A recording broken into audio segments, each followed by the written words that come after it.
Language is a powerful tool to both oppress and liberate. Let's use language for liberation and learn how to avoid speciesist language. Today, we will be examining the use of the words animal products. As activists, we may find ourselves saying animal products frequently. It is a quick way to refer to what we are boycotting: animal flesh, eggs, dairy, fur, wool, among other things. If someone were to ask, what's the difference between a vegetarian and a vegan, we may say, vegans don't use any animal products. We don't eat eggs, honey, or dairy, wear fur or wool. But why might we want to avoid saying animal products? Well, the movement for non-human animals is in a constant battle to attempt to stop the commodification of animals' bodies. In our culture, non-human animals are viewed not as individuals, but as objects that may serve us. A pig is most often not Babe or Wilbur, but is bacon or ham. So what happens when we say animal products in a deeply speciesist society?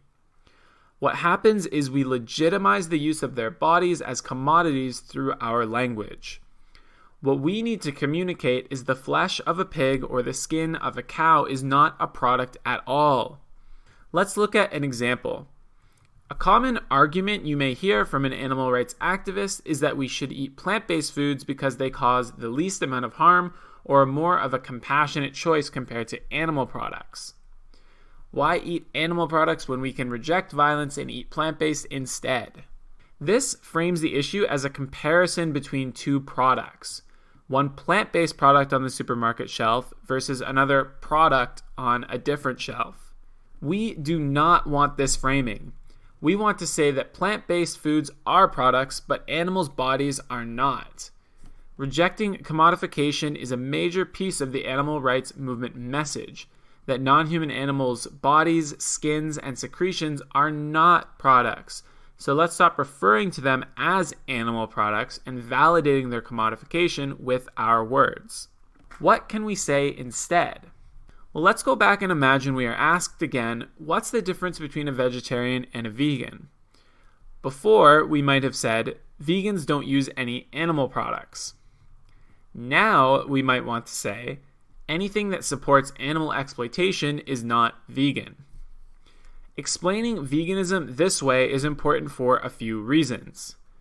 Referring to animal exploitation helps center non-human animals in our language by referring to their oppression as the problem, rather than the use of the word product, which frames the issue as an economic choice that humans are making that is personal rather than ethical or justice-oriented. Animal exploitation also more accurately captures the fact that we do not support zoos and circuses too, as animal products does not necessarily include these.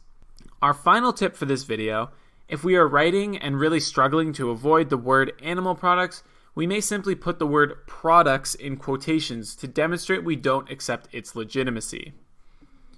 We hope you enjoyed and learned something from this video. Make sure to check out our other language videos on the channel to learn how to liberate through language.